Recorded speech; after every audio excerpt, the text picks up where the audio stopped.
League shield কার্যত confirm, পাঞ্জাবের বিরুদ্ধে দুরন্ত জয়। হ্যাঁ, ডেফিনেটলি। আমি তো প্রথম দিন থেকে বলে এসেছি যে একটা দুটো ম্যাচ খারাপ হলে কিছু এসে যায় না, এই টিমের ওপরে ভরসা রাখতে হবে, এবং সেটাই আজকে প্রমাণিত হলো। এই টিম খুবই ভালো টিম, এবং ধারাবাহিকভাবে খেলতে গেলে কোনো না কোনো ম্যাচে ড্র হতেই পারে বা টিম আটকাতে পারে, তাই জন্য টিমের পাস ছাড়া উচিত নয়। আজকের যে গোলগুলো হলো, বিশেষ করে প্রায় প্রত্যেক ম্যাচে এই প্রশ্নগুলো রাখতেই হয়, কার গোলটা বেশি উপভোগ করলেন আপনি?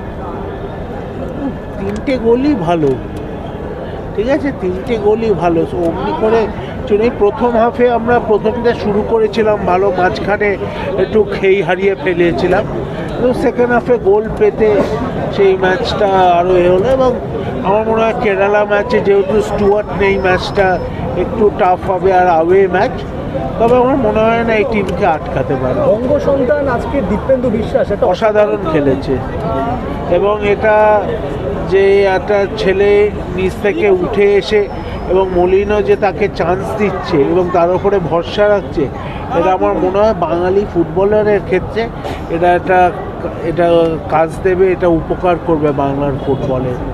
45 পয়েন্ট নিয়ে ইতিমধ্যে কোয়ালিফাই করে গেল, এরপর কি শুধু লিগশিল্ড জয়টা সময়ের অপেক্ষা? হ্যাঁ, ডেফিনেটলি সময় অপেক্ষা, কিন্তু যতই সময়ের অপেক্ষাও জিততে হবে, তো সেই অবধি ওয়েটটা তো করতেই হবে। আজকে তো সেলিব্রেট করতে পারছি না। বিপক্ষ ক্লাবের মেসি এসছে, রাফায়েল মেসি বিপক্ষ ক্লাবে একটা নতুন ফুটবলার সাইন করেছে, প্রাক্তন কেরালা ব্লাস্টার স্ট্রাইকার মেসি বলি। আমি জুনিয়র ম্যারাডোনাকে সাইন করাবো নেক্সট ইয়ার, তাহলে তো কিন্তু এই পয়েন্ট টেবিলের পরেও একটা ক্লাব আমি আশা করব রেফারির দয়া দেবে না, বরঞ্চ মেসি আসুক বা যেই আসুক, আসল প্লেয়ার এনে নিজেদের খেলাটা বরঞ্চ ঠিক করুক, ইনস্টেড অফ অন্য টিমের প্লেয়ারদের নিয়ে চিন্তা করা বা রেফারিকে গালাগাল না দিয়ে নিজেদের। বহুদিন হলো টিমটাকে ভালো খেলা উচিত, এবং এটা বাংলার ফুটবলের জন্য দরকারি।